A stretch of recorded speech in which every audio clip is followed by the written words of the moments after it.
98 FM's Dublin Talks. Call 6797 981. And good morning from Adrian Kennedy. How are you this morning? We're here until midday today. And if you want to get involved in any conversation that we're having today, you can call us on 6797 981. You can text, WhatsApp, or send a WhatsApp voice note to 0877 98 98 98. 0877 98 98 98. First off, I want to say a very big, huge and sincere thank you to all of you who got involved in 98 FM's Formal Friday on Friday. Really was amazing support. And I wanted to let you know that thanks to you and with your help, Formal Friday has raised over €161,000 for our frontline services. 161 grand is just unbelievable, particularly at a time where lots of people are trying to raise money for charities and so on. We know it is a very difficult time for a lot of you, and with that in mind, we're chuffed that Formal Friday on Friday has raised over €161,000. And if you didn't manage to donate on Friday and you wanted to give a few bob, you can still do it. You go to 98fm.com/donate. And you can still donate, even a fiver, if that's all you can afford. And as I said, all of the proceeds going to frontline services here in Ireland. So once again, if you'd like to donate and maybe get that 161,000 up a bit further, go to 98fm.com/donate. And you can donate some money right there and right now. Okay, now, in about a half an hour, a Dublin man from Ringsend, along with some of his neighbours, I want you to just imagine this, is going to climb Mount Everest. Oh, listen to that wind. Now, this is no mean feat, I have to tell you. The charity event is called Climbing Everest in the Flats. So, the man who's going to climb Everest this week won't even have to go past his 2-kilometre limit of his house. The charity event called Climbing Everest in the Flats aims to raise money for Pieta House, as the Darkness into Light event will not be taking place, unfortunately, this year. And we all know, because thousands of you take part in Darkness into Light, it is a major fundraiser for Pieta House. But unfortunately, it is not going to be happening this year. So with that in mind, Keith O'Brien has decided, he's saying, we are hoping to raise funds for Pieta House and awareness for people struggling during these challenging times. Well, actually, he's on the line to tell me what he's going to do. Keith, good morning and welcome to 98 FM. Morning, Adrian. How are you? Good, thanks, Keith. I have these sound effects just to make you visualise what it would actually be like if you had climbed Everest. Yeah, thanks for that, Adrian. Now, looking out at the weather, the sound effects don't kind of... No, it doesn't blend with the weather that we're having at the minute. Keith, tell me exactly, firstly, you're conscious of the fact that Darkness into Light isn't taking place this year, which, as we said, is one of the big fundraising events of the year for Pieta House. Yeah. You decided to do something yourself that doesn't take you outside your 2 kilometres and is going to last for the entire week. Tell me exactly what you're going to be doing. Yeah, well, the target is, I've been off work for the last number of weeks, like a lot of people, because of the present situation. And I was lying in bed one morning and I was on Facebook and I seen one of our neighbours doing push-ups to raise money for the Laura Lynn Foundation, and I said to myself, what could I do? And Pieta House is a charity that's close to my heart. As someone who suffered from mental health issues through his life, and a lot of friends have suffered with them, Pieta House has been an outreach point for a lot of people. So with Darkness into Light being cancelled, and that's their biggest fundraising event of the year, I just lying there thinking, what could I do to help raise some funds? And that's Everest came into my head for some reason. I don't know why. Why, had you ever wanted to climb Everest? No, maybe as a boy, you'd see these documentaries on Discovery Channel and stuff, and you'd say amazing, but it never actually crossed my mind to go and do it. I have an aunt who actually made it to base camp, and that's as far as any of our family have got up Everest at the minute. So, and I was lying there thinking, how could we raise funds? What would be something innovative that we could do within our 2K restriction zone? So that's how it all transpired. Okay, so you live in O'Reilly House in Ringsend, and over the next few days, because you couldn't possibly do this all in one day, no. You are going to climb the equivalent of 29,029 feet, which is the height of Mount Everest. Now, yeah, we're actually doing 29,040 feet because we wanted to keep it at an even number. So 880 times up and down, is 29,040 feet. So we said we got that little bit extra. Oh my God, 800! So many flights of stairs is there? There's 8 kind of half flights between each floor. There's 2 flights of stairs. So a standard 4 flights of stairs in a normal house. Okay. It's 48 steps in total. So 48 up and then back down again, but back up again. Back up and again, you, this is, my God, I'm knackered just thinking of walking up one flight of stairs. You will be walking 880 times up the stairs. Yeah, and 880 down as well, yeah. Right, okay, but the 880 up is what this is all about, and 880 attempts at that brings you to 29,040 feet. It does indeed, yeah. Which is a little bit higher than Mount Everest. Just a little touch, yeah. And we also have, we set a couple of targets, because a lot of other people are getting involved with this now, Adrian. We have a group of lads, one of our neighbours, John Nolan, and 4 of his friends. They're going to start on Friday. We aim to finish at 9 o'clock on Saturday night. We're going to put yellow ribbons across the top of all. There's 12 stairwells in the complex. And we're going to put a yellow ribbon just to represent people we've lost to suicide along the way, and just to raise awareness of people with mental health. So we're all going to cut the ribbon simultaneously at 9 o'clock on Saturday night and have everyone out, all the neighbours shining lights and stuff, just to raise awareness and stuff, you know. Okay, now, we mentioned about Darkness into Light and the fact that it isn't taking place this year, and it is, like I said, a very major fundraiser for Pieta House. They raise around 2.2 or 2.1 million every year from that one event, so they really do need any funds that they can get. And in fact, we'll be talking a little bit later on about the how their services are in more demand now than ever. Definitely, So, okay, let me. I just want to play a little bit from a video here that was sent into us, right? This is from Chris Andrews. He sent this into us. And this is a video filmed around the flats by one local, and there's all sorts of posters all around the flats. And then it says, "You are not alone. Climb a flight and shine a light. Just take the first step. Never give up. It affects us all." And then it says, "Go, Keith," written in chalk on the ground. "Good luck, Keith." This is brilliant. And then as you go up the stairs, on the steps, because obviously this is going to get harder to do as you do more. "Go on, Keith, you can do it," it says in chalk on the steps, which is amazing to see that sort of support. Yeah. So you are starting, Keith, at 10:30.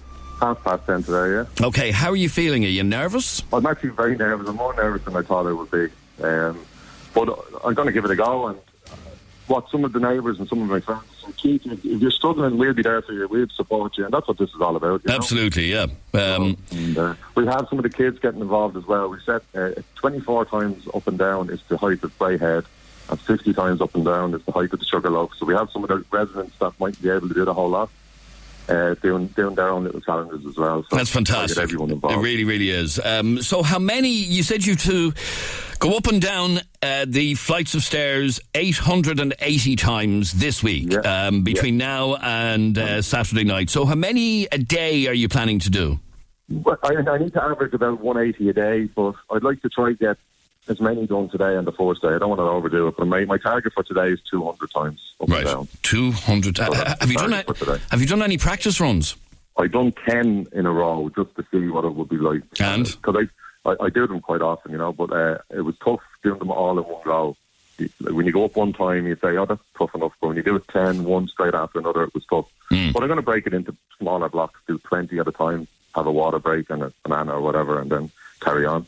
That's fantastic. Okay, now, if anybody wants to support you, who's listening right now, as you climb Everest in the flats this week, and once again, this is taking place in a socially distanced way, all in aid of Pieta House, and it takes place at the O'Reilly House Flats in Ringsend.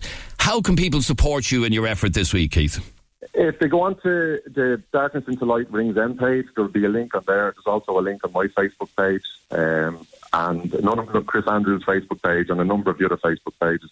And also, the other flat complexes around the area have decided to get involved. The community spirit in Ringsend at the minute is absolutely fantastic. The events, the bingo events, you might have seen some of them online. Yes, I have, yeah. And all the events that the Ringsend and Irish Community Centre arranged, and the residents themselves took over organising events from roads and streets up and down the area. The community spirit is absolutely phenomenal around the area. It's absolutely fantastic. Okay, so you search for the Darkness into Light Ringsend Facebook page, and that'll bring you to the donation page to give a few bob for your efforts, which start in 15 minutes. 15 minutes, yeah. Keith, I might have a quick chat with you at the very end of the show, just before 12 o'clock, to see how you're getting on. That'd be great, yeah. Yeah, we do that. Okay. And if you could share it to Just Giving page as well yourself on Facebook or whatever, I'd really appreciate it. We certainly will. We absolutely will. And the very best luck, and I'll talk to you at 12 o'clock when you're maybe a little bit out of breath, but we'll see how you're getting on. All right? Brilliant. Really appreciate it. Come on. Best of luck to you, Keith. Bye. Keith O'Brien is his name, and our thanks to Chris Andrews, TD, for pushing that our direction. Thank you very much indeed, Chris. So once again, the event is called Climbing Everest in the Flats. He is going to go up and down 880 flights of stairs between now and Saturday. Oh, the thoughts of it, the absolute thoughts of it, but fair play to him. And we'll talk to him at the very end of the programme just to see how he is getting on. Well done, Keith, and the very best of luck this week. You're listening to 98 FM's Dublin Talks. The sound of the city, from Sallynoggin to Swords. This is 98 FM's Dublin Talks with Adrian Kennedy. And this is Adrian Kennedy with you until midday. Now, I want you to have a listen to a little something. This is a street party.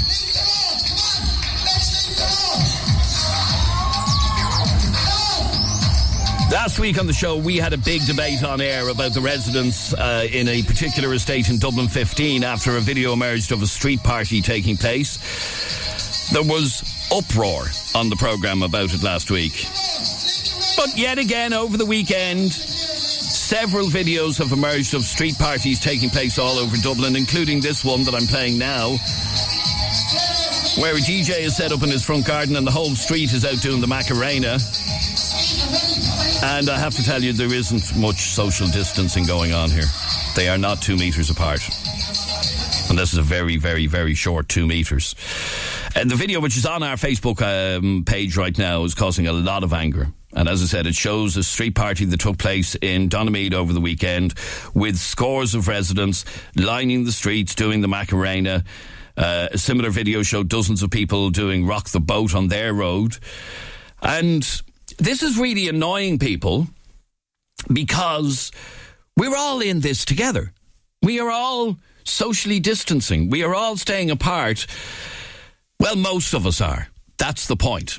And the Lord Mayor of Dublin yesterday got very annoyed about this. I want you to have a listen to what Tom Brabazon had to say yesterday about this video and other videos of its type.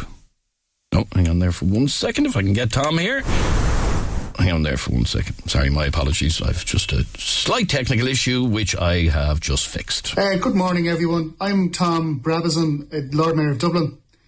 I was going to post something very upbeat today in relation to things generally, but unfortunately I find myself in a position where I'm very down about some things that I've witnessed and the potential devastating effects of what I witnessed over the last day or two. I have witnessed some scenes of people openly partying in their gardens in the middle of the street with absolutely no social distancing. On one or two of the roads that I was in, I saw it, and I know that I have friends who are in their 70s and upwards. These are people whose friendships and I truly treasure and value. And to think that for a few beers and a bit of social interaction, we are putting those precious lives and those precious friendships at risk is clearly beyond me. So I'm really appealing to people. This is not the time to be complacent.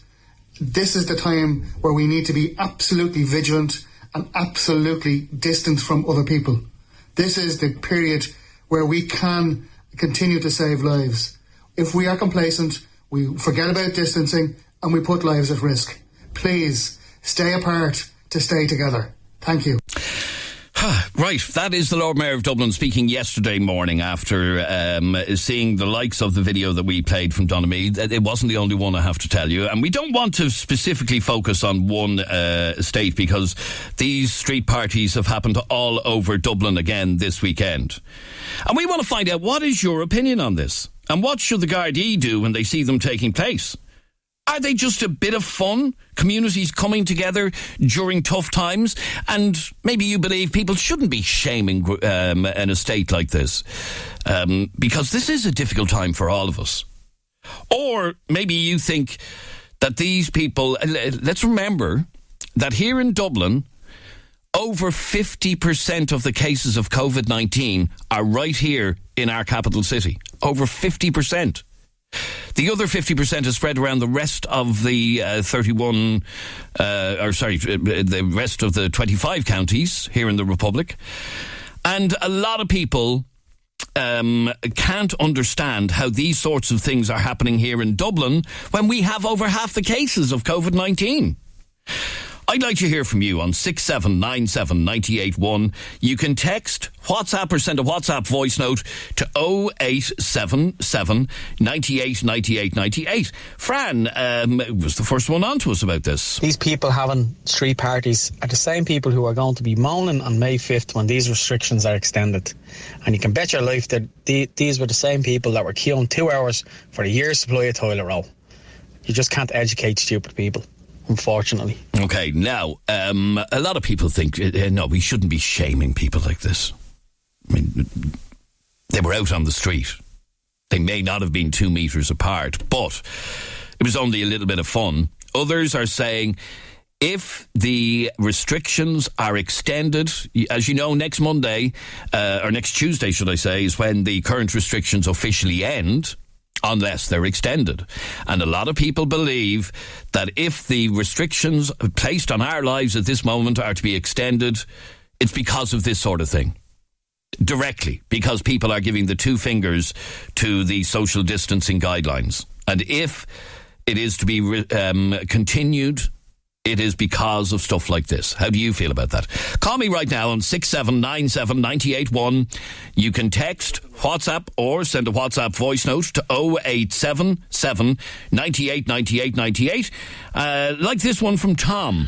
Hi Adrian, just coming back from the shop in Northside, and I seen 3 funerals, and that's how much these gobshites care.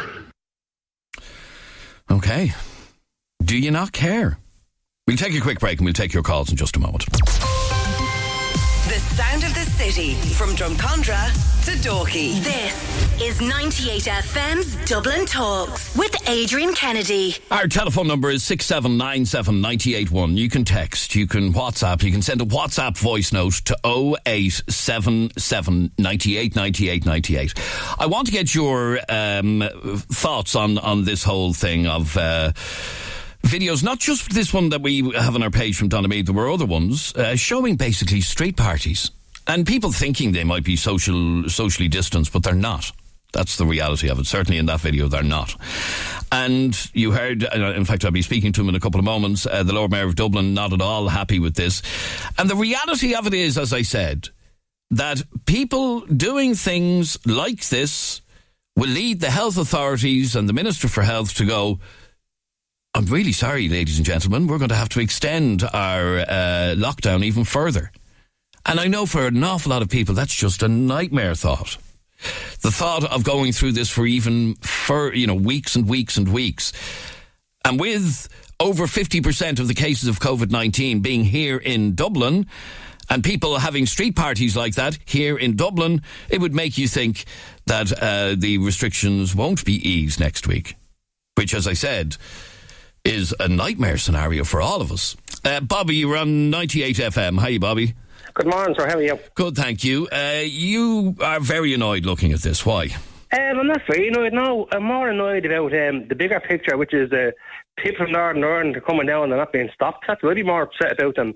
People letting off a bit of fresh air, or going up a bit of fresh air, having a bit of a party, meet their friends from a certain distance, obviously. Mm-hmm. But I mean, what I can't get my head around is the people coming down from Northern Ireland. That is absolutely madness. And as we found out over the weekend, the Gardaí admitted that they don't have the power to do anything. They only have the power to do something to people who are resident in the state. If you come into this jurisdiction from the north and you live in the north, there is very little they can do to you. Which is okay. So if somebody's living 2 kilometres away from the north and they go up the north, what happens to us? That's a good question. I don't know whether the PSNI would view it in the exact same way as the Gardaí have down here. I mean, Keystone cops all over again. Anything to bring into this country is a bleeding joke. I'm sorry, but it is. It's madness. But anyway, going back to the original point, people having parties on the streets. You try and keep a 16 or 17-year-old or even a 20-year-old locked up in their house constantly, it's not going to work. And like we said on the show last week, last Thursday. They're going to blow off steam. They have to. Last Thursday we spoke about how difficult it is to keep teenagers indoors, and we heard from one woman who was really struggling to keep her 17-year-old locked up. And your point is, do you see this as sort of harmless? Not sort of harmless, but it obviously isn't harmless. But at the same time, if they abide by the rules, stay there 6 feet apart or 7 feet apart, which they probably aren't, because I mean, no, they're not. That's why they can't let the pubs open, because they say keep a distance in a pub. You have 2 or 3 drinks and Johnny, how's it going? And it's not going to happen. Do you know what I mean? But at the same time, what about the mental health of these young people that are locked up in their house and can't get out? I mean, we're going to have an awful situation with a lot of mental health after this crap. No, I agree. And in fact, we're going to be talking about that a little bit later on in the programme.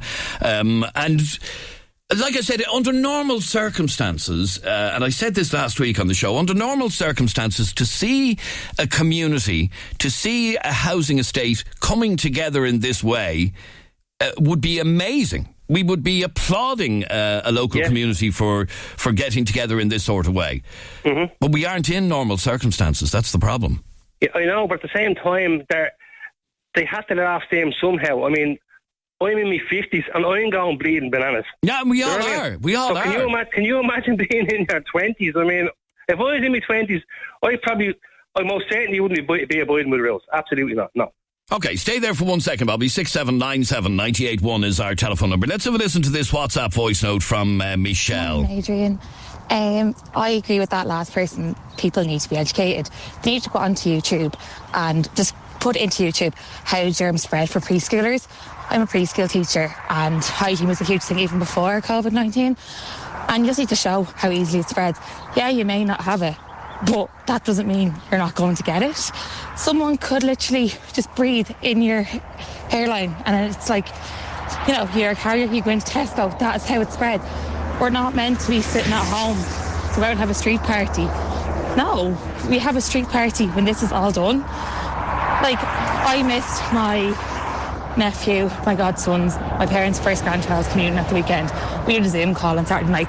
My 8-year-old nephew is crying. My parents are crying. Like, that's just absolutely heartbreaking. And like what the person said, there's funerals going on for this reason.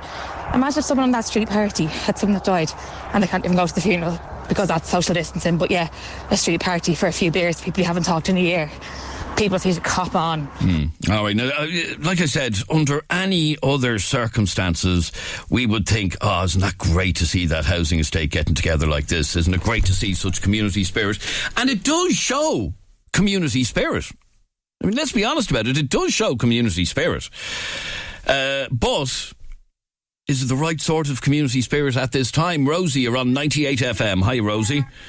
Hi. How are you, Rosie? Yeah, I think it shows community stupidity, to be honest with you.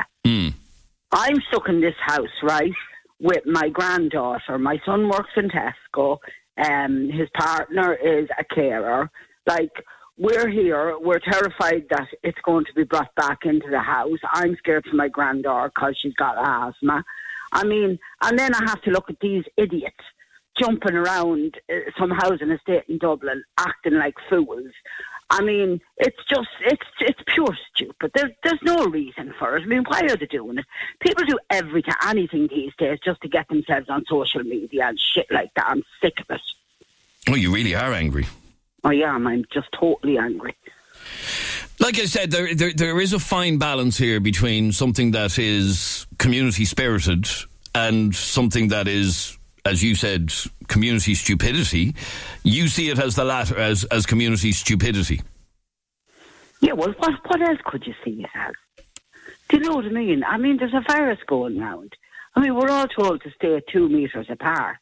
I mean, there's people dying every day in the hospital. There's people crying their eyes out on television that they can't be with their parents, they can't be with their people when they're dying. I mean, what other way is there to see it, honest to God, Adrian? It's ridiculous. They ought to be ashamed of themselves in my book. And we were contacted by somebody who's actually there in Donamead over the weekend and is basically saying that it was just people in their front gardens up to that point until they started playing the Macarena. But do you still see this as being totally unnecessary, basically? Of course it's unnecessary. Like, why would... Like, it's not a life and death thing for everybody to go out in the street and start jumping on top of each other and everything when there's a really bad pandemic going on in the world. Okay, stay there for 1 second because I want to bring in the Lord Mayor of Dublin, Councillor Tom Brabazon. You heard me playing the audio from his Twitter video yesterday. And Tom, I know at the very start of that video... good morning and welcome to 98 FM, Tom. Thanks. I know at the start of your video you said you wanted to put up something a little bit uplifting yesterday on social media and found yourself having to give out about people having parties on the street. Yeah, that's the situation I found myself in, and what I'd witnessed the night before was absolutely shocking in the context of the pandemic, and particularly on that street that I saw this behaviour going on. There are people known to me who'd be in the 70 years plus age cohort, and they lead very active lives and they make fantastic contributions to the local community. And to think that those people's lives are put in danger, you know, the more I thought about it, the more I suppose annoyed I became in relation to it. Now, that's not to say, Adrian, I don't get that, you know, people are cooped up and it's getting frustrating and it is getting to people. But there is, I know there are other places that you know, just about a mile up the road from where I saw this happening, there was another group. They were having garden bingo, so families were in their own gardens. They were well separated and spread out. There was no issue with social distancing, and they had a great night by all accounts. And this is the second Saturday that they've done it, and it's worked out really, really well. So there are ways of doing it, and there's ways not to do it. And now, one resident from Donamead, for example, who was there on Saturday, said that it was totally socially distanced. Everyone was in their own gardens up until a point, the point that we see on the video and them doing the Macarena and whatever.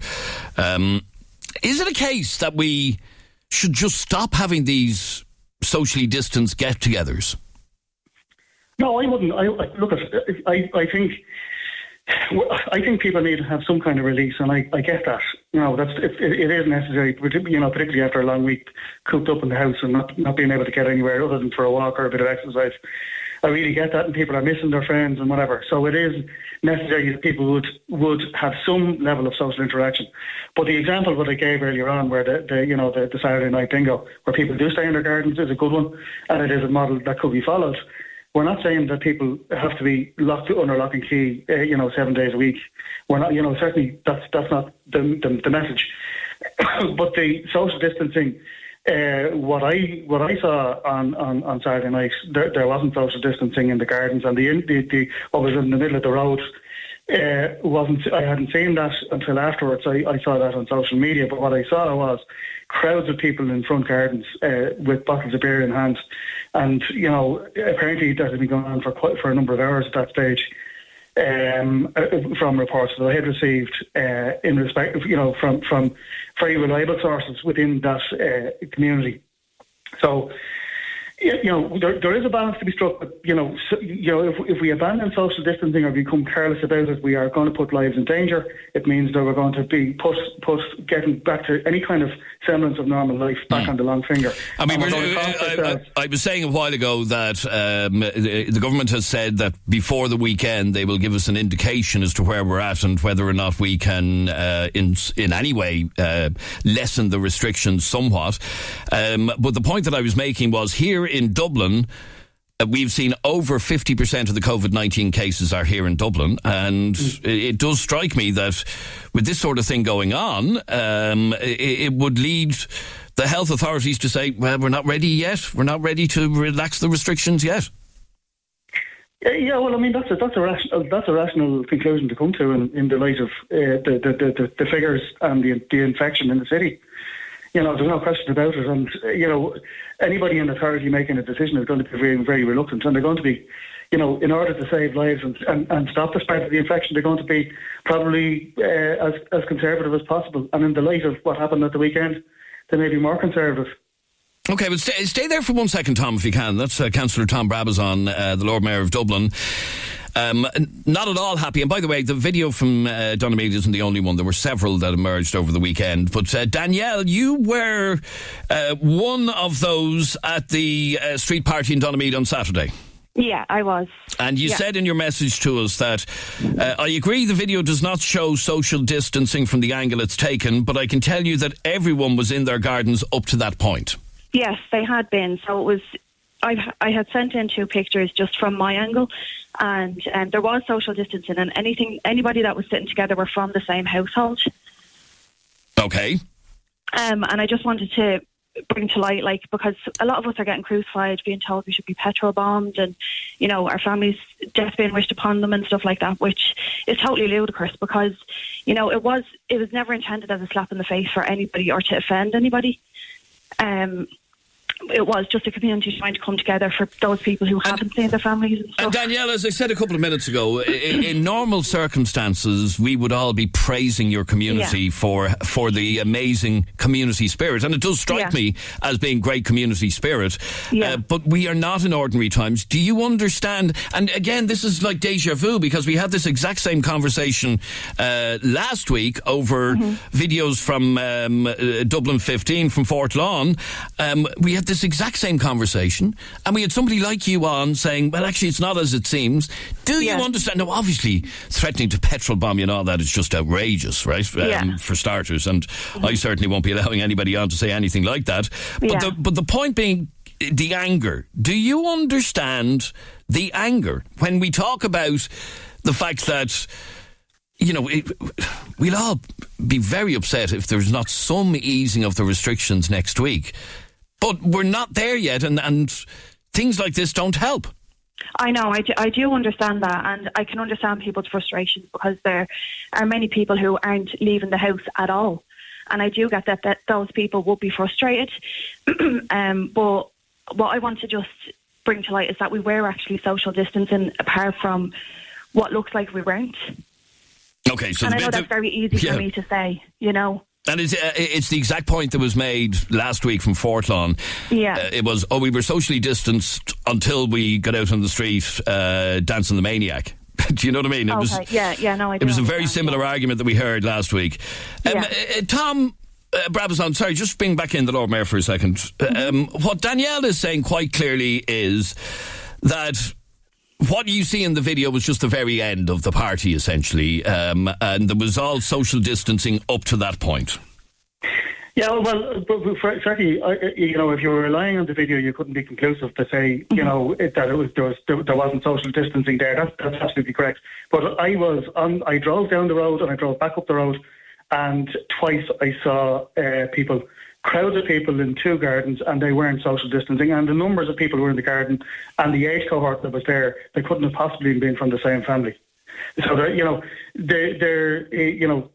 what I saw with my own 2 eyes, I'm not relying on what I saw on social media. I saw it myself. But I mean, it's not. I'm not talking about this particular incident per se. No, there have been others. Yes, there have been others. I mean, there was house parties in neighbouring estates. There was other things going on. To my knowledge, and I think it was the collective of that I'm being critical about, is that people were having. I know that people were having house parties in some of the neighbouring estates, and that the social distancing couldn't have possibly been observed, judging by the numbers.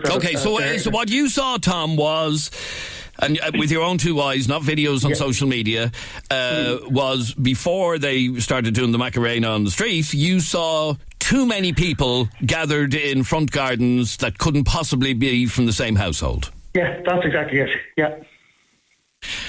Now, Danielle, did you witness that? No, not from where I was standing. I can tell you that I honestly didn't witness, groups of people gathering around. I know there are plenty of people that are taking the biscuit on all of this, but from where I was standing, the people that I could see were being safe. Okay, but it would appear that not everybody was. And as I said, this is a deja vu conversation because we had this exact same conversation last week with a different estate and the fact that people weren't socially distanced. Tom, can I ask you finally, and I'm not going to keep you too long, as the Lord Mayor of Dublin, what do you want to say about get-togethers like this? Theoretically socially distanced get-togethers, but ending up in a street party like we saw on that video. What do you want to say? And we're heading into another bank holiday weekend this weekend. I'm not sure if the weather's going to be as nice, but we are heading into a bank holiday weekend. How can we stop this happening again? Well, look, what I would be asking people to do is to be, responsible about it. Take on the personal responsibility. All of the frontline services, the fire brigade, everybody like that are stretched to capacity at the moment, trying to keep on top of this. So it does take a certain amount of personal responsibility. So I'd be asking everybody to take on the responsibility themselves. And even if they're going to have a few jars, have them at home. Don't go out on the street, because if you're going to do that, you're going to be, the inevitable effect of alcohol will be that you may not just keep it to metre distance. So it's a personal responsibility. Please, I'm asking everybody to continue to observe. I know the vast majority of people are doing it, and I'm asking people just to hold on for another few weeks to see where we go with this, because maybe restrictions can be lifted a little bit, but I think social distancing, unfortunately, is going to be something that's going to be with us for quite some time yet.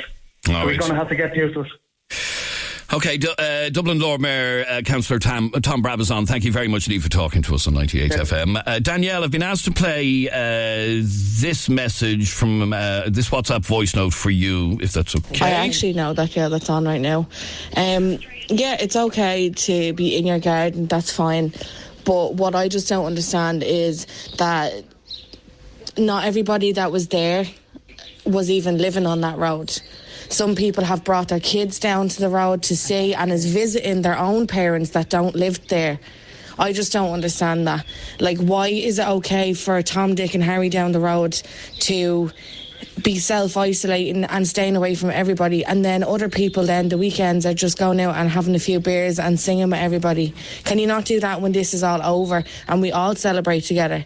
I just don't understand that. Lauren, what do you say to that? That's somebody who says they know you. Danielle. Yeah. Or sorry, Danielle. Sorry. That lady Lauren says she knows you. Yeah, no, I do understand that a lot of people are they're doing extra things to not be involved with other people and stuff. But from what I've seen, it was never anybody's intention, and it was a thing that went on from, I think, maybe 6:30 until 9. So it wasn't a thing that was going all night. But I can only comment on what I have seen, and genuinely the people that were surrounded by us were social distancing. We didn't see other people. Okay, but because you stayed put basically, so you didn't see what was going on and perhaps elsewhere. But like I said, a lot of people are very angry over. Yeah, I understand. Over the whole thing. Is there another one planned for next weekend? No, there's definitely not. Right. Okay. Yeah. The backlash has been that severe. I'd say people are probably just knocked on the head now, because we can only control like ourselves, and obviously if there are other people coming from different estates, like that is unfair, you know. Let me ask Danielle how you feel about our restrictions being extended even further. Yeah, well, to compare it, to say that it's going to be our fault, that No, I'm not saying your fault per se. Yeah, but to say that's going to be because of things like this is ridiculous. It's going to be extended anyway, and this is going to be a way of life for a very long time. And I stick by my words. I do agree that if something like this can be controlled and bring the spirits up of everybody, you know, I definitely say it's a good idea. But obviously, if it's a little bit more controlled than what has been put forward. Okay, just one final message before I let you go, Danielle. This is from Michelle. Who cares if it's the start, the middle or the end of the party? The rules are the rules, so you social distance for 90% of the party and then ruin it all for the last 10% doesn't make sense. All right. Look, Danielle, obviously you're just one resident from the area. Yeah. You don't represent everybody, but if anybody else is from Grange Abbey, you can call us on 6797981. You can also text, WhatsApp or send a WhatsApp voice note to 0877 98 98 98. Danielle, thanks very much indeed. Just as a final question, what would the community spirit normally be like in Grange Abbey? We're quite a close community, to be honest with you. Like, the man in question who has organised that night has raised money for Make-A-Wish Foundation, and you know, we'd all kind of look after each other. You could always ask someone for, like, you know, if you needed anything, they'd go to the shop for you. It is quite a close-knit community. Would you ever have had street parties before? Oh, back in the 90s, I'd say there was a few, like, but obviously there was no restrictions back then, you know, but it would have been a thing back in the 90s when I was, you know, a lot younger. All right, good to talk to you, Danielle. Thanks very much indeed. You. Our telephone number is 6797 981. Text, WhatsApp or send a WhatsApp voice note to 0877 98 98 98. A lot of people saying we shouldn't be shaming this area. We're not. We're just having a conversation. That was a very reasoned conversation with Danielle. James says we need to look at fines. Adrian, the simple solution to this is you need a permit to play music in the middle of town. So why are the DJs allowed away with it? Find them if they're caught. Okay, quick break. Back in a sec. The sound of the city, from Kilbarrack to Kiltiernan. This is 98 FM's Dublin Talks with Adrian Kennedy. And we're in the middle of a conversation about various different housing estates, the length and breadth of Dublin, having street parties, some of which end up with a lack of social distancing. Anna, you're basically urging people not to have these street get-togethers. No, I think, you know, look, they're lovely in theory, and, you know, I think you probably could have one if everybody stuck to their rules and sat in their own gardens. You could have the bit of music, you know, you could have the bit of a sing-along, and I think it'd be lovely, and, you know, it would really help people's spirits, you know, but, like, you know, when you see them sitting down doing Rock the Boat and you see people out hugging and singing out of each other, it kind of just beggars belief a bit, you know. You see, like I said, when I hear some of the threats that have been made against one particular road because of video leaked onto social media and, you know, people threatening to petrol bomb houses and all that, that's just ridiculous. But that's just a sign of how angry people are over this. Yeah, people are angry. Do you know, like, everyone's frustrated, I think, probably because we're all stuck indoors and we're all doing our bit. You know, we're going out just to get the few bits of groceries or the medicines or whatever. Like, I live in a housing estate and there's just 13 houses in a little horseshoe, and I think it would be lovely for us all to be able to sit out in our garden and listen to a bit of music and whatever. But, you know, we've got people here who are elderly and we've got people who are sick. You know, so you have to just be clever about it. You know, you can talk from the distance, you can talk across the wall, but you can't be out, you know, drinking in really close quarters with each other. You just can't do it. Okay, well, stay there for 1 second, because Anya, you think that this is a complete overreaction by people. I do, and let me just say I'm cracking up with this isolation thing. I also have a daughter doing her leaving cert, maybe not doing her leaving cert, doing her leaving cert, who knows. So I am cracking up, and I just want to say, though, Adrian, you said people threatening the people who had the house parties was ridiculous. It's actually criminal to make a death threat against someone. Yes, it is. I agree with you, yeah. Sorry, let me just finish, please, Adrian. They're sociopathic people who must be reported immediately to the Garda. Making a death threat against anyone is a crime. Okay? So the people who had those parties, I don't agree with this, because I'd love to have gone to their party. You want to do the Macarena now with the power suggestion, but they made a mistake. Death threatening them, that is criminal. Is outrageous. I agree with you 100%. Yeah, it is criminal. Yeah. And anyone who sent a message like that is a sociopath who must be reported to the Garda immediately. Okay, but let me ask you about people's anger. And I'm angry. I'm cracking up. A Garda roasted me 2 mornings ago. I drove to this place to get a coffee, probably 2.5 kilometres. He was roaring in the window, "I'll prosecute you." I went, "I only got a latte, Garda. I'll prosecute you." I was like, okay. So, I was given out to for going down the road for a latte because I was, and I had to suck it up. I'm sitting here now in my car park. All I want to do is the Macarena. Okay, so do you see no harm in a community getting together like this, do you? Are you asking me a question? No, I didn't say that. They made a mistake. You've made a boo-boo done on me. Just don't do it again, lads. We understand. Like, come on. I want to do the Macarena now, except my neighbours would call the cops. So the thing is, they made a mistake. Don't look, lads, just don't do it again. We're all cracking up. Do not death threat people. Absolutely. No, the death threat thing's ridiculous. We're a nasty nation. What about the people who are suffering mental health, domestic abuse right now? Nobody cares about them. We're all the twitching curtains. Look at your one doing the Macarena. Okay, so it's a bit of an overreaction by people is what you're saying. Eamon says this wouldn't be tolerated in any other country. Hi, Adrian. In Italy, France and Spain, this sort of behaviour is not tolerated. So do you not think it's time we've got the army out on the streets and got a bit tough with these people? Thanks, Eamon. Oh, yeah, the army, Eamon. Now, I know in countries like Spain, for example, in Spain, kids, for the first time in 5 or 6 weeks, are allowed out for an hour. Up until now, they haven't been allowed outside the door at all. So the lessening of the restrictions allows kids out for 1 hour. Do we want that? No, we don't. We'll take a very quick break. A couple more calls on this straight after the break. Don't go away. It's 11 o'clock across Dublin. Good morning. This is Adrian Kennedy. This is 98 FM's Dublin Talks. And this is Emma with Monday's top headlines. Thanks, Adrian. Good morning. People may have to wear face masks in certain settings when any coronavirus restrictions start to be eased. It comes amid reports restrictions may not be lifted at all or only eased slightly from next week because of concerns at the high number of new cases being recorded. The number of cases of coronavirus across the world has now passed 3 million for the first time, while more than 207,000 people have died of COVID-19. Almost 1 million people have been infected in the US. A man in his 30s has been charged in relation to a dangerous driving incident in Dublin. A car failed to stop at a COVID-19 checkpoint in Swords yesterday afternoon, which resulted in a chase that ended north of Dundalk.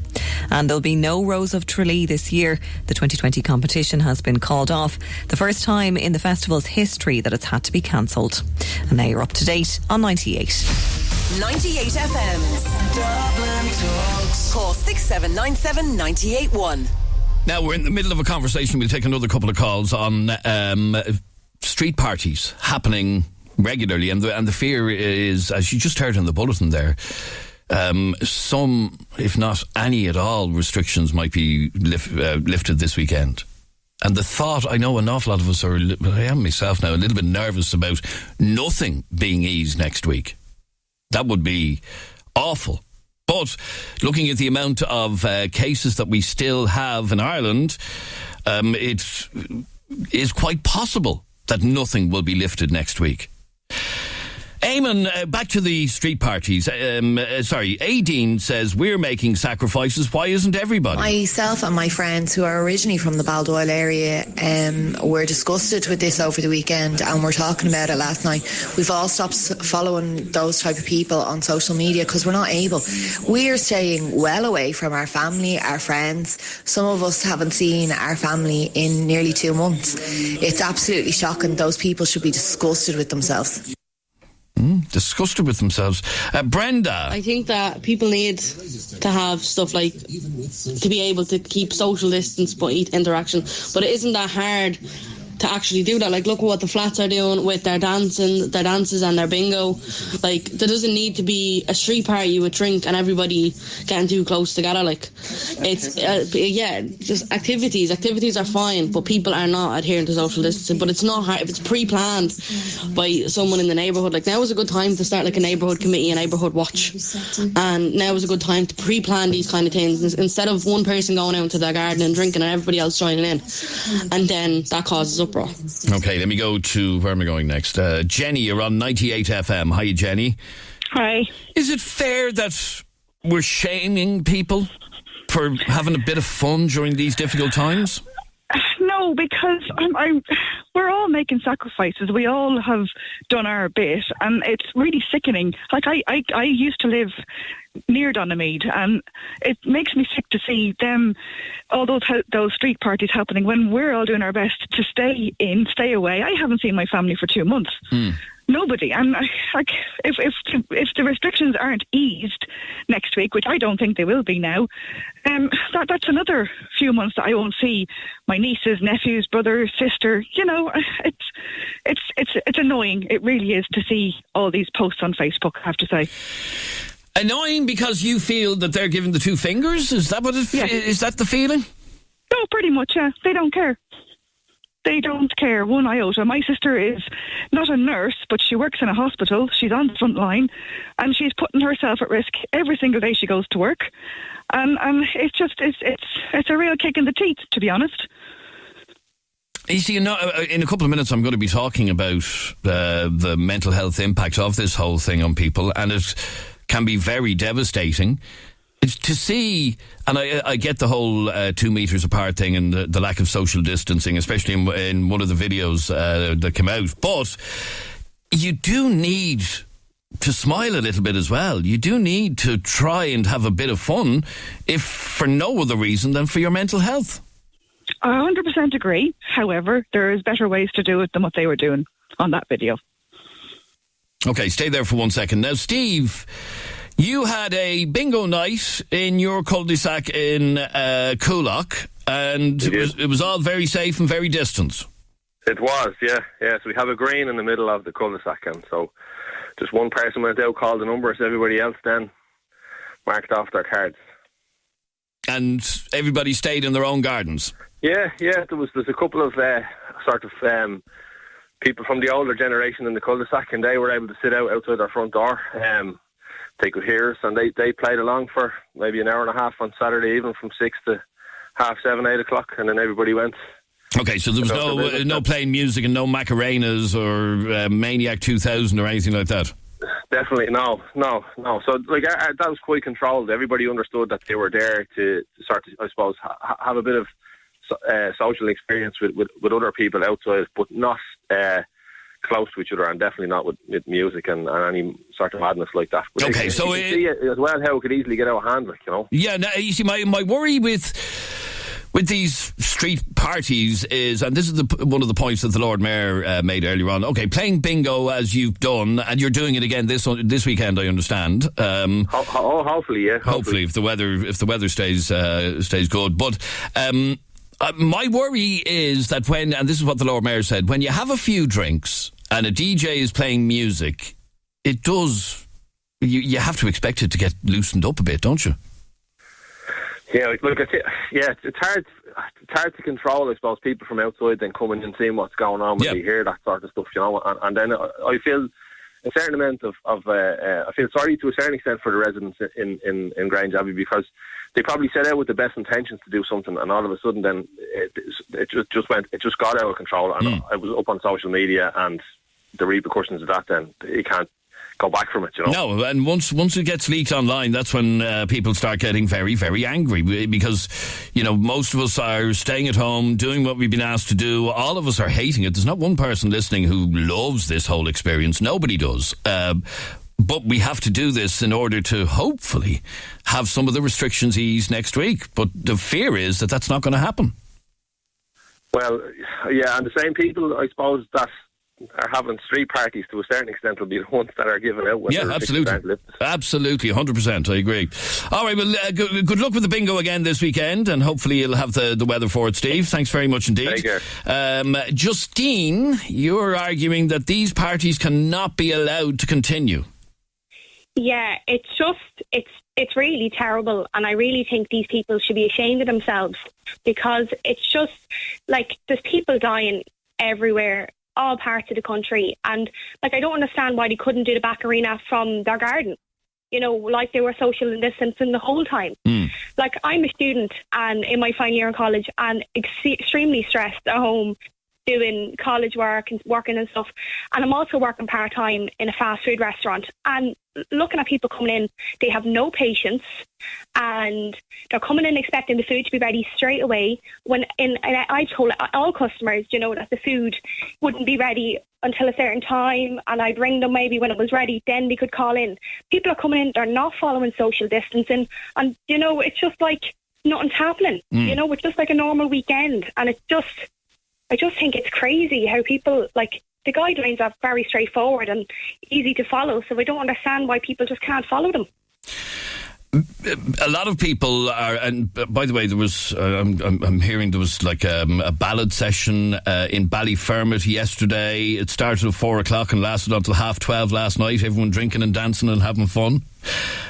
So by no means is the one from Donaghmede the only one. There was several different reports of different supposedly socially distanced get-togethers, but they weren't.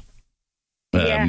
And, you know, and these people are, you know, obviously, like, I'm sure a lot of them would have family who are out working front line, you know, and, like, I have a nana there in the nursing home, and we're off getting word that, you know, that there's 10, 12 cases and, you know, 2 or 3 dead. And it's just, it's so worrying, you know, and to see, and there's people who are going into, risking their health to go into these nursing homes, you know, to look after, you know, vulnerable people that we care about, you know, and it's just really hard, and it's really bad to see. It's just really horrible to see, you know.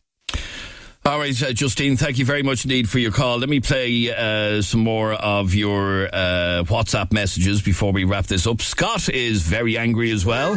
These idiots won't care until there's somebody in their family who dies from it. It's not that goddamn hard to stay in your house. Fills. And Gemma. It's just a big F you to the frontline workers, putting their lives at risk every day to save us. I work with nurses that are getting it for a second time, bringing it home to their families, risking their lives, and here you have people having street parties. All you're being asked to do is just sit at home. Why is that so hard for people? It's absolute disgrace, and they should be all ashamed of themselves. They just don't get it at all. Okay, let me squeeze in one last call. Claire, you're on 98 FM. Hiya, Claire. I agree with the last caller completely. I just buried my mother. The girl that was saying she wants to go out and do the Macarena made me so angry. I just buried my mother on Friday. We were told she was sick. She lasted a day and a half, and we couldn't get to see her. We were isolated from her for 6 weeks, and we were able to say our final goodbye, but that was it. My dad do you mind me asking, and I'm terribly sorry to hear that, Claire, my deepest sympathies to you. Was it virus related? It was virus related. She was in a nursing home. Within 2 days beforehand, we were told there was 2 cases. They have to ring you and inform you that there was 2 cases in the nursing home. And the second day, or the third day, we were all away for 6 weeks. No families were allowed to go up and visit whatsoever. We were all away for 6 weeks, not being able to see our loved ones. And then within 2 days, it went from 2 cases to 6 cases. And I don't know whether that's even jumped any further, because I haven't been in touch with them over the last few days with funeral arrangements and stuff like that. But your mum was one of those who sadly succumbed to this horrible virus. With a day and a half. They don't understand that it jumps so quick, and it can be rapid to old people, young people, vulnerable people.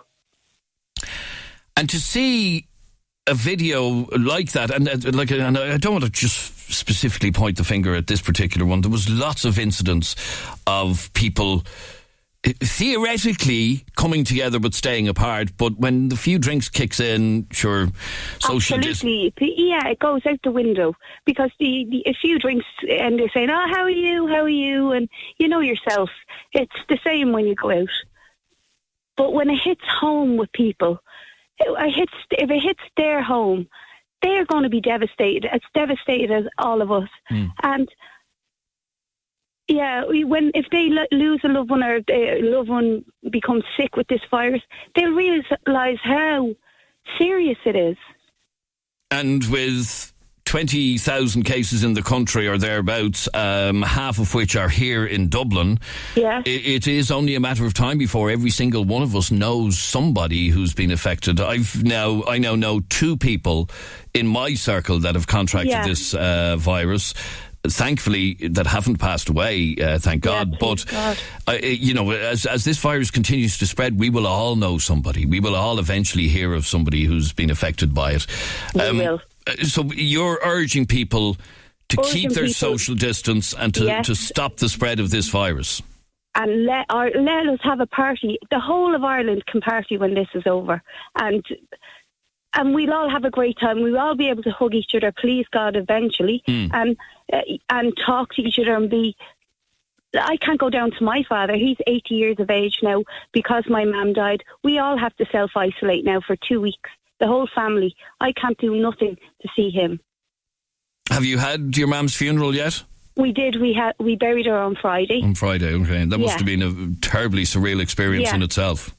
Yeah, it's awful. It's awful. And as I say, I urge people to just obey by the rules. They're not saying the rules for a joke. It's not a joke.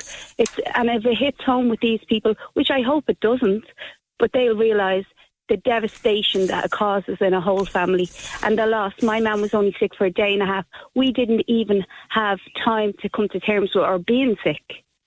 That's terribly sad. I'm really sorry to hear that. And it just puts the whole thing into context that this virus, while some people aren't badly affected by it, others are wiped out in a day and a half like your man was, which is really, really sad. I'm terribly sorry to hear that. All right, Claire, I appreciate you talking to us and the very best of luck to you. Okay, God bless you. I love the show, by the way. Thank you very much, Claire. You're very kind. Thank you. Bye. There you go. That's why we're all doing this. Let me just play. If you are planning a street party this weekend, please give it serious consideration. About nobody's telling you not to, but everybody is telling you to keep apart. Mark says people like this are ruining it for the rest of us. Hi lads, Mark here. Just saying, these fellas, they should be arrested. We're all adhering to the restrictions. It's going to be this foolish minority that's going to ruin it for us all. We want normality back as much as everyone else, but this is just ridiculous. We need to clamp down on these people. Okay, Rob's partner works in a hospital, so he's understandably annoyed over this. Hi Adrian, Rob here. I just can't believe listening to this shit again. My partner works in a hospital. I look at her doing 12-hour shifts. She's looking at people dying around her left, right and centre. I said, and it's the likes of these people at these parties. If one of their relations, brother, sister, aunt, uncle, mother, father, grandparents, caught this, then it's my partner that has to go in and try and help to save their lives. I said, this really pisses me off. They haven't got a clue. I says, and they've no respect. The guard should be down there to that road, knocking on doors, taking them people out and severely giving them some reprimand, fines, etc. Cheers. And finally, Thomas says that estates like this didn't have street parties before COVID-19, so why now? There's exactly the answer that Adrian asked. When was the last time these communities had a street party? As the lady said, back in the 90s, 30 odd years ago, where probably half the community weren't even living there. All right, thank you very much indeed, Thomas. As I said, I do understand people getting angry over this. I do think, though, we're in a very... we're in a finger-pointing society at the moment. But If you are planning, you heard about the bingo in Coolock this weekend again, and that seems very safe. He's not playing music, so there's no dancing on the streets. If your estate is thinking even vaguely about anything like this weekend, please give it a great deal of thought, because none of us wants to be in this situation for any longer than we have to. Now, we are in a time, a difficult time, as we said. Every single one of us has had their lives changed dramatically in the last few weeks due to COVID-19. Not one of us hasn't been affected. Some of you have lost your jobs. Some of you are struggling to pay bills. Some of you haven't been able to see your children. Some of you are living apart from your partner. Some of you are struggling to cope with isolation. And others are struggling with not being able to see family and friends. And we want to hear from you right now on... you can send a WhatsApp voice note to 0877 98 98 98. And here's the question. Thinking of you, okay? Thinking of you personally, what has been the most difficult part of this whole COVID-19 crisis? For you personally. Maybe it's been the devastating effect it's had on your mental health. It can be anything, small or large. I want you to send me a WhatsApp voice note right now to 0877 98 98 98 and answer this question. For you personally, what has been the most difficult part of this COVID-19 crisis? Send me a WhatsApp voice note to 0877 98 98 98. 0877 98 98 98. I will take a quick break. Back in a second. The sound of the city from Donamead to Drimna. This is 98 FM's Dublin Talks with Adrian Kennedy. So as I was saying, we've all been affected by this crisis over the last couple of weeks. Every single one of us. But different people are affected in different ways. A lot of people are able to just get on with it. Other people find it very difficult. I know for me, for example, I haven't seen my own two kids. Well, they're adults now, but haven't seen them in 6 weeks. They live at one side of the city, I live at the other. And obviously with the 2 kilometre rule and everything else, I just haven't been able to see them. Now, obviously, I can get to talk to them regularly and see them face to face and whatever, but not being able to actually see them and give them a hug is kind of difficult. And that is one of the issues that a lot of people have.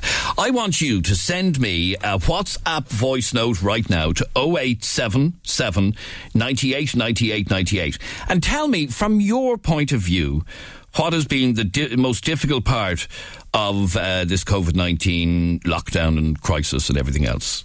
This is from Ashley.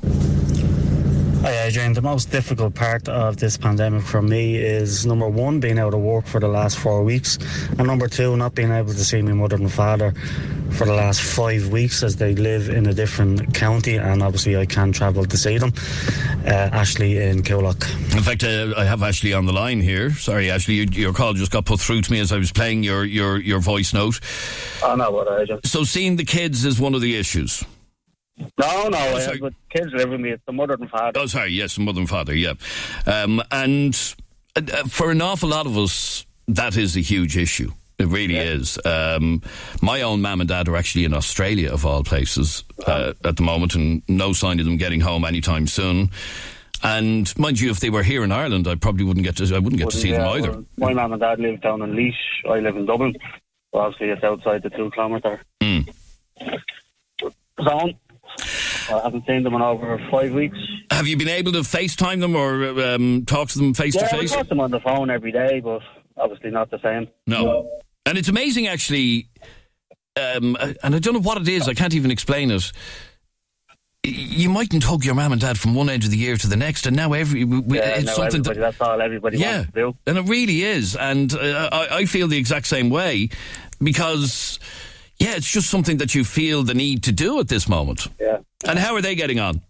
They're getting on grand, obviously. They're over 70, so they're cocooning, so I think it's taking its toll on them now as well. Yeah, absolutely. And it is... the grandkids and... It is for a lot of over 70s, and I hope that there is some relaxation on that they can at least go out for a walk or whatever next week. I really hope that does happen. Well, the way things are going with these street parties, I don't think it'll be happening. No, absolutely. Let us hope that ahead of Bank Holiday weekend next weekend, the people don't start letting their hair down. In fact, the only thing that's really going to stop these street parties, is if it absolutely lashes out of the heavens next weekend. That's it, yeah, pray for a bit of rain. Yep, it's the only thing that will actually stop them happening. All right, Ashley, thanks very much indeed for getting in contact with us. 6797 981 is our telephone number. Ellie sent me this WhatsApp voice note. I think there's two things that have been most difficult for me. One, which I think is being difficult for everybody, is not seeing family and friends for probably the last 2 months for a lot of people. Second thing is misinformation. Like, one day the government's releasing information into the media, making it sound like the restrictions are going to be lifted. Next minute, something else is being released to the media saying that restrictions might be here until October. So yeah, I'd really like the government to give us some hard dates and hard facts and stop just willy-nilly throwing out dates and getting people's hopes up. The government have promised, Ellie, that this week they will set out some sort of a roadmap to exiting out of this. The worry is, with the amount of cases still being reported here in Ireland, that it may not happen anytime soon. That is the big worry. Yesterday, 701 new cases confirmed here in Ireland. That's not a downturn. 701 new cases yesterday. Anyway, keep your messages coming in. We're asking you how you personally have been affected so far by COVID-19. Ryan says social media has really opened his eyes to the stupidity of some Irish people during this. The hardest part about this lockdown has been the amount of extra time I've spent on social media and realising how my fellow country people are stupider than I would have ever imagined. With all their conspiracies, Bill Gates is a ghost. Bill Gates is taking over the world. Leo Varadkar is doing all this for himself to get our minds off politics. Absolutely insane stuff. I never ever realised that some of the people I love in my life are so stupid. And Ryan, I have to say, I agree with every word you just said. It has been a complete eye-opener for me as well, with people that I would know, and some of the absolute rubbish they are posting on social media. Utter rubbish. And that has been an eye-opener for me as well, to the point, I have to be honest with you, that I've stayed away from social media. I'm not doing social media unless it's something positive. I'm just staying away from it. So it has been an eye-opener for me as well. B said us not being able to control what's happening is the issue. Hey Adrian, I'm B, and the hardest thing for me in COVID-19 has been out of control and not having power within yourself. So what I mean from this is you don't have control of what's within the next kind of day, week or even year.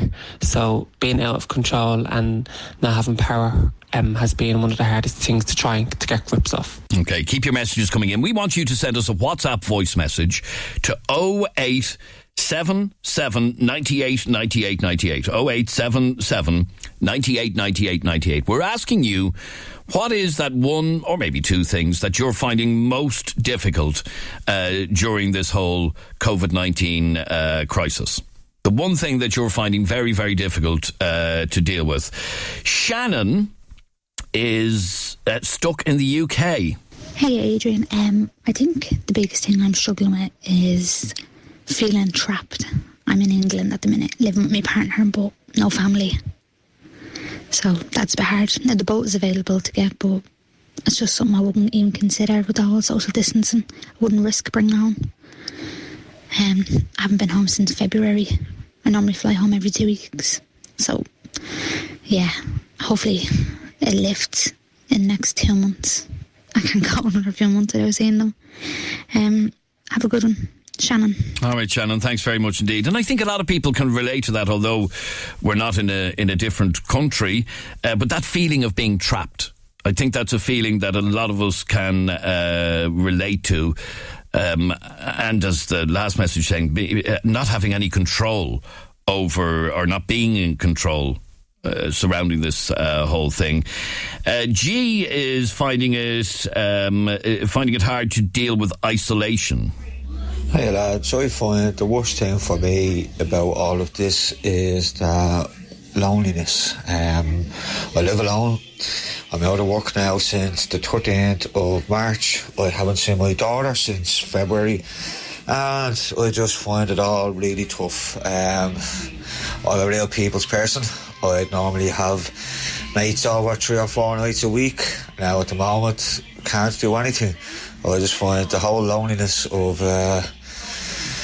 it all is the killer for me, lads. All right, G, thanks very much indeed. Let me play this one from Lisa. She is self-employed and her business is ruined. This has affected me hugely. I am a beautician and I live in Kildare town, and I had to close. I closed the week before because I have asthma. And, you know, I'm out of work now, and I'm self-employed, obviously.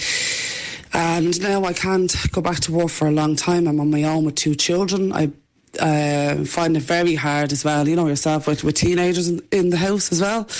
I want to get back to work, but then you're looking at absolute idiots like that dancing on the street right beside each other. Then I live on the Curragh, so there's travellers all along the Curragh there making the houses for themselves, making a home for themselves over there in the Curragh, shopping in our local shops all over the place. No social distance, no respect, no regard for anybody. So I'm just looking at my business crumbling and wondering, when am I going to get back to work? Because as I said, I'm a beautician, so I do everything, and it's all face to face. So I just look out my garden going every day, what am I going to do? All right, Lisa, thank you very much indeed. Leslie sent me this message. Hi Adrian, Leslie here. The thing I'm missing the most is just a routine. Having the kids going to school, having dinner time, collecting them from school. Now they're staying in bed till all hours, staying up late at night, not having a proper routine. It's very hard on your mental health being stuck in the house all the time. And Leslie leads me nicely into our next interview, actually, about mental health. And by the way, I will come back to this again during the week, because as we can hear, different people are affected in different ways. So I will come back to that during the week and find out from more of you how you are being affected by this whole thing. But that's what I want to focus on now: mental health and how it's been affected because of the pandemic. Over the weekend, Minister for Health Simon Harris announced that a further €1.1 million is to be invested into online mental health supports. He said the pandemic has caused hurt, pain and tragedy for many people. It has also left many people feeling alone, isolated, anxious and stressed.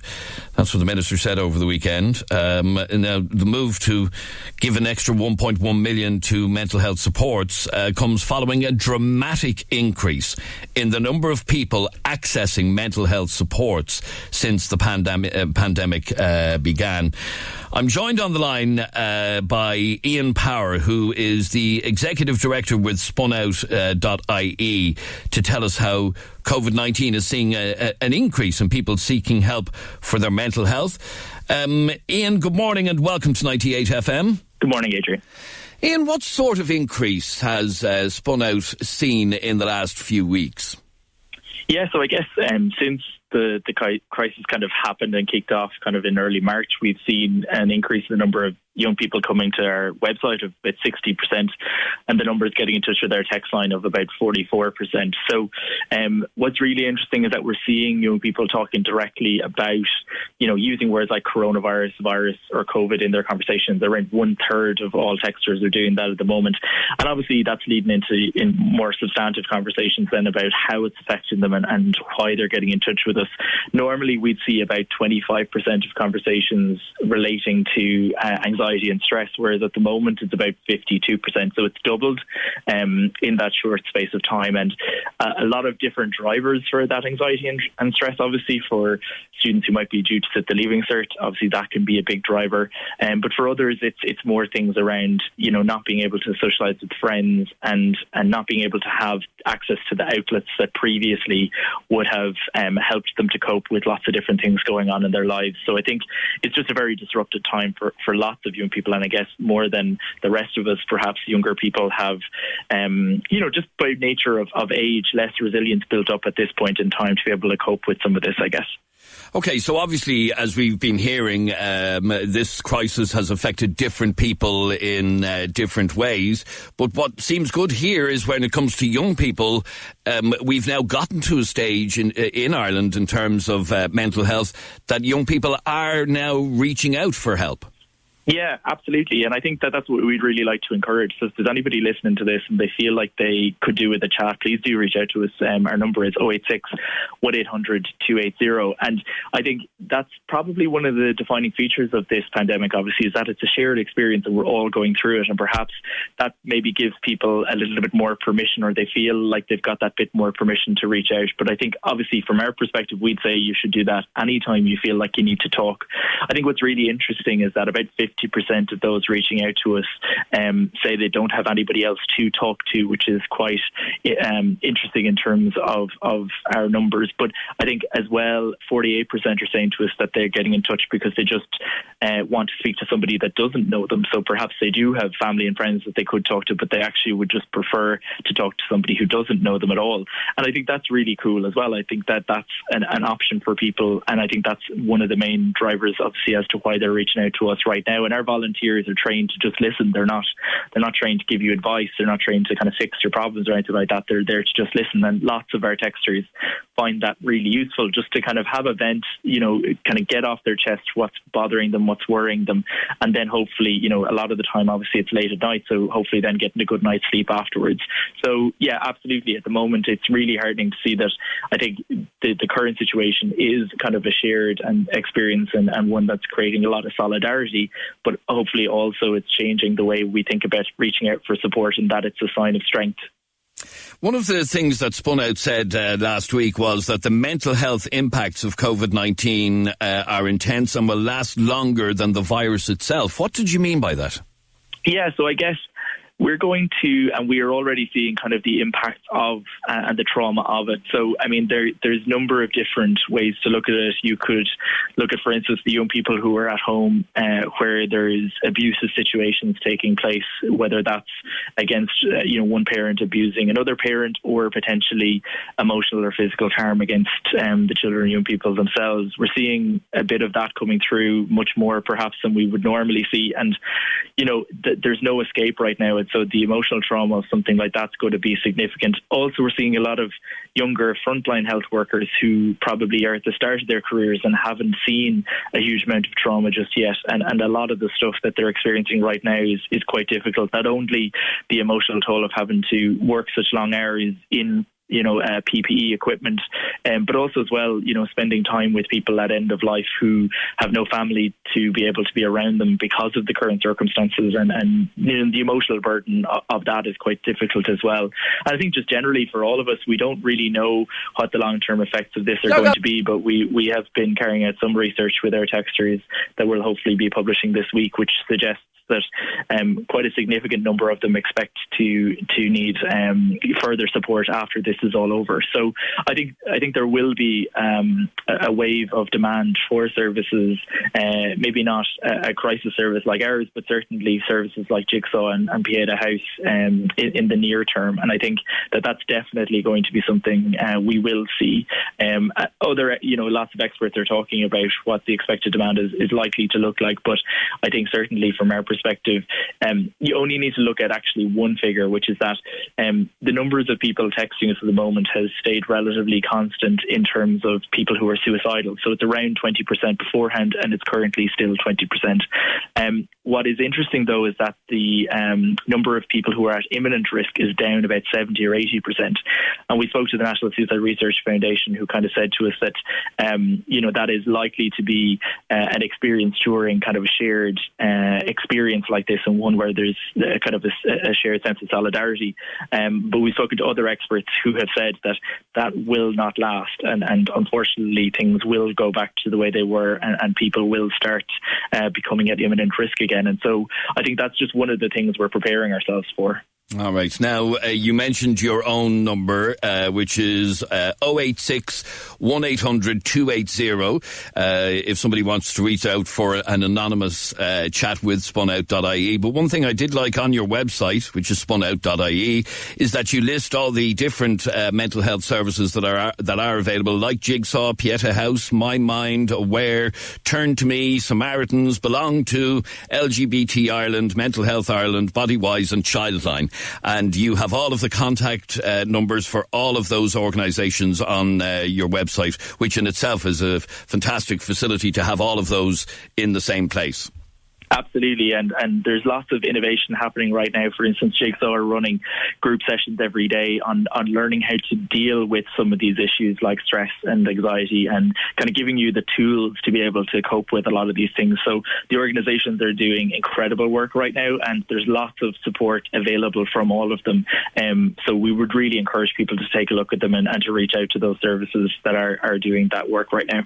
All right. Ian Power, Executive Director with spunout.ie. Thank you very much indeed for talking to us on 98 Thanks, FM. Adrian. The sound of the city, from Lucan to Lusk.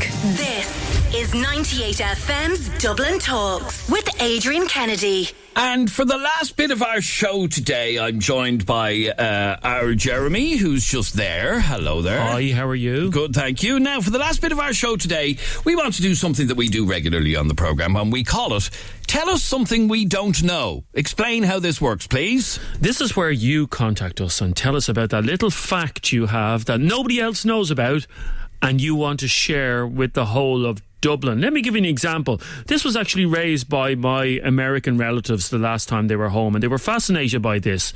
Did you know that Ireland and England are only some countries in the world, there's a very few countries in the world that actually have odd and even house numbers. Did you know that?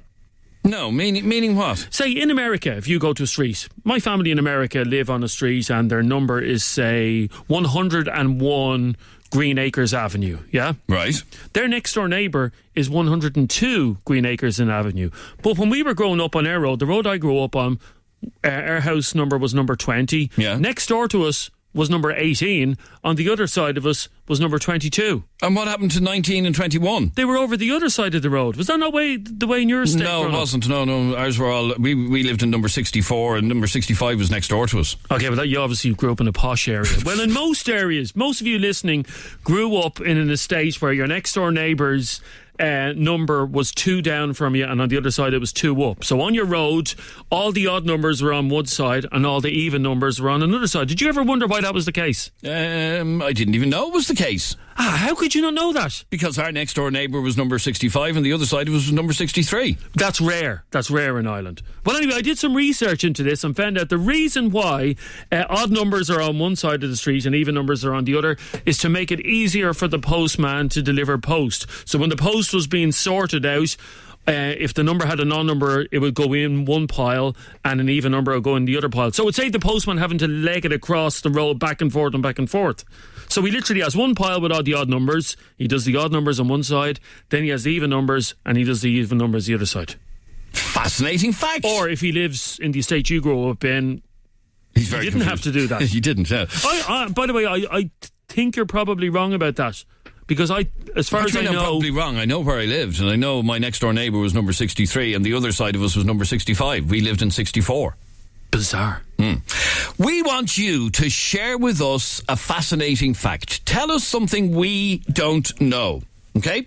0877 98 98 98 is the number to send a WhatsApp voice note. Or better still, call us on 6797 981. Brenda, I'll talk to you straight after the break. The sound of the city, from Perrystown to Portmarnock. This is 98FM's Dublin Talks with Adrian Kennedy. And for the last bit of the show today, we want you to share with us a fascinating fact. Something that you know that you reckon most people don't know, because you're so clever. Jeremy is here with us. So send us a WhatsApp voice note to 0877 98 98 98. Fascinate us with a fascinating fact that you reckon we don't know. So that's why we call it Tell Us Something We Don't Know. Isn't that right, Jeremy? That's exactly where it comes from. Now, back to street numbers for a second. Odd and even, yeah. There's a bit of consternation about this. Ange, you're on 98 FM. How are you?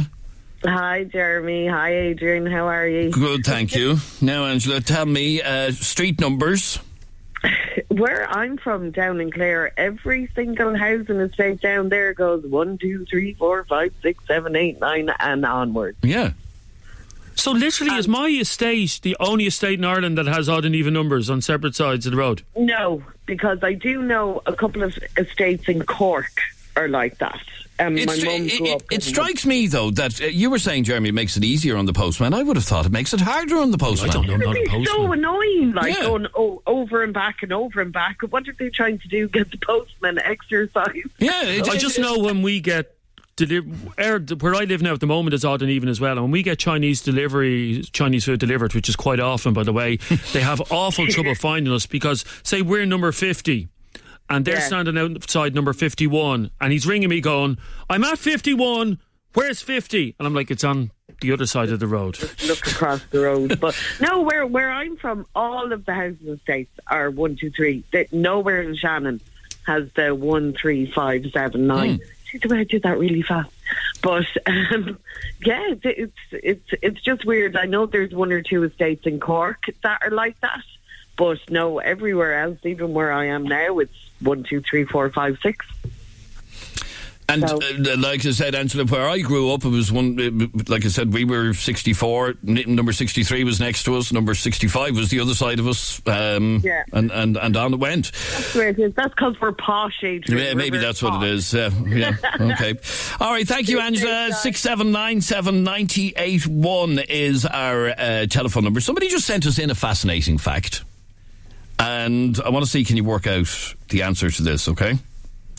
There is only one letter that doesn't appear in the name of any US state. So as you know, there are 50 states in America, yeah? There is only one letter that doesn't appear in any of the American states. Now, any idea, Jeremy? This was a question that was on The Chase the other day. Oh, was it? That's obviously where you got it. Yeah, do you not watch The Chase? I do, yeah, but I haven't seen, obviously, that one. Yeah, so I know the answer. Oh, okay. The person got it right. Yeah. Oh, right, okay. Does anybody else know the answer to that? There is only one letter that doesn't appear in any US state. What is that letter? Now, I see the answer here in front of me, and it makes perfect sense now that I've seen the answer. But I would have had to think about that for a long time. Well, now, what state would even begin with that letter? It has to just contain the letter. Oh, it has to contain. It can be anywhere in the world. Yeah. So name what letter will you not find in any US state? And as you said this was on The Chase the other day. I just didn't happen to see that one. Okay, Brenda, you're on 98 FM. Hiya, Brenda. Hi, Adrian. How are you? Brenda, tell us something we don't know. Did you know that all of the planets in our solar system are named after pagan gods except for the planet Earth? Now, as far as I know, it's because before pollution and whatnot, you could see the you could see the stars, you could see the planets, you could see the planets were bigger, and they were aligned, so that's why they got the names of the pagan gods. Now, my boyfriend doesn't think that that's the case, I'm not sure, but I do know they are all named after pagan gods. What, there was a god called Uranus? Yeah. Jeez. So, no, I didn't know that. And do you know what I have noticed, actually, over the last couple of weeks? How much brighter the nighttime sky is, and much clearer the nighttime sky is, because we don't have any pollution in the air. Well, very little. Because I've been saying that. Yeah. I've actually been saying that to my boyfriend. I seen a friend of mine that lives in Cabra had said that he started to see stars. You could never see stars in Cabra. Yeah. I live in Cavan Town, and even though it's a small enough town, you still can't see the stars. And we've seen stars for at least the last 2 weeks. Yeah, absolutely. They're much more vivid, much more striking. I live outside the city, but I've noticed over the last couple of weeks that you can see the stars just so much clearer. It's amazing. It's brilliant. Okay, I've just confirmed she's right. Yeah, all the planets bar Earth are named after gods. They were named by the Greeks. That is fascinating. Thank you very much. Thank you, Brenda. Tell us something we don't know, please. And do you know the answer to that question? A lot of you have texted in, is it the letter Z? Is Z the only letter that you will not find in the name of an American state? No, Arizona. Yeah, Arizona. No, it's not Z. Other people are saying, is it the letter X? You won't find the letter X in an American state. No. Why? What state has X in it? New Mexico. Oh, New Mexico. Yeah. And the biggest, well, one of the biggest of the lot. Texas. Of course, yeah, there you go, Texas, yeah. Keep them coming in. Tell us something we don't know. This is from John.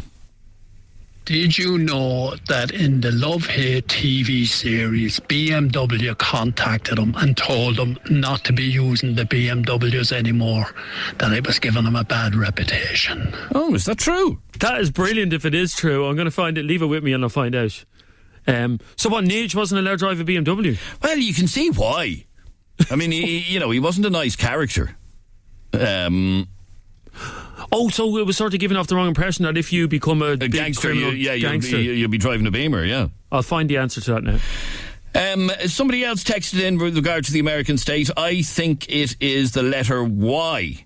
No, the letter Y is in loads of different states. New York. Yeah.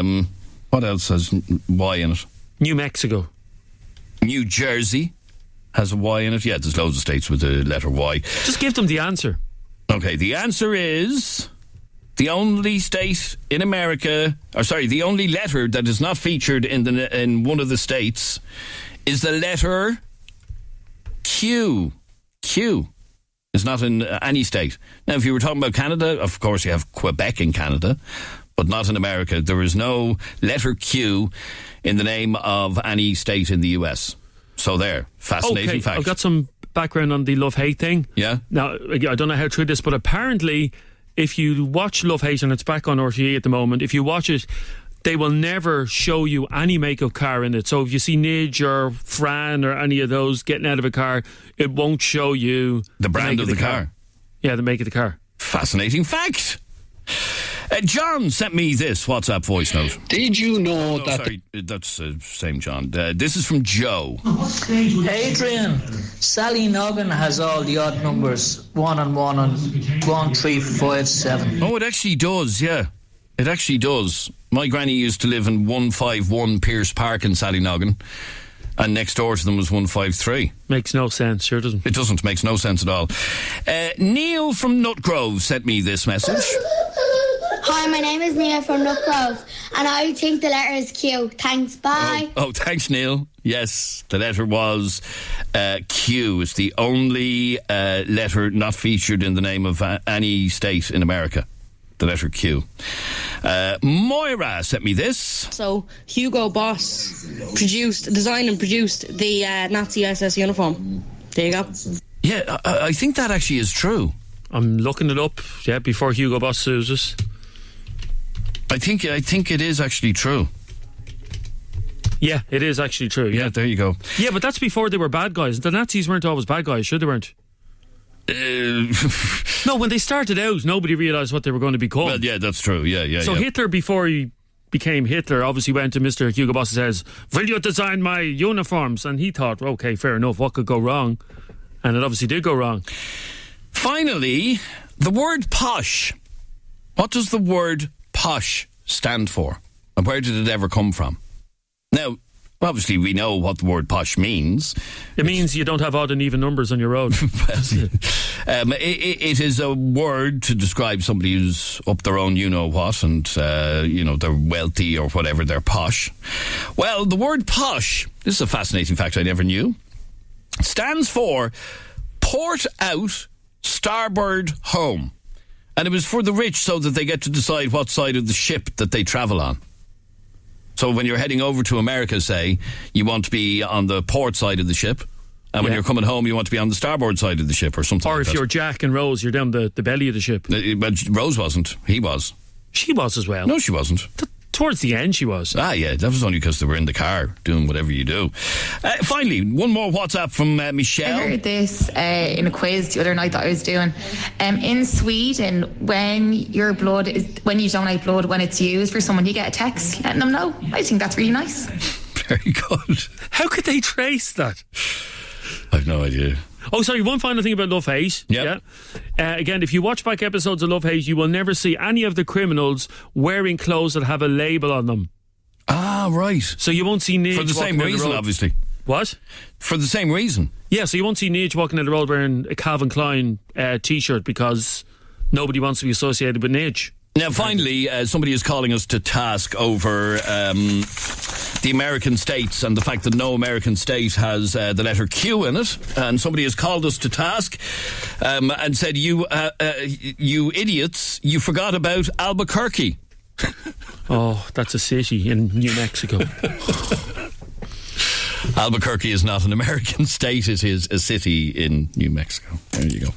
All right, thank you very much indeed for all of your fascinating facts. We'll do it again next Monday on the programme. Jeremy, have a good afternoon. You too. And we'll see you tomorrow morning at 10 a.m. If there's anything you would like to bring up on the programme tomorrow, send us an email right now to dublintalks@98fm.com. dublintalks@98fm.com. If there's anything you'd like us to bring up on the programme tomorrow, please reach out to us. Barry Dunn is on the way, and in the next hour he's got some great music lined up like these.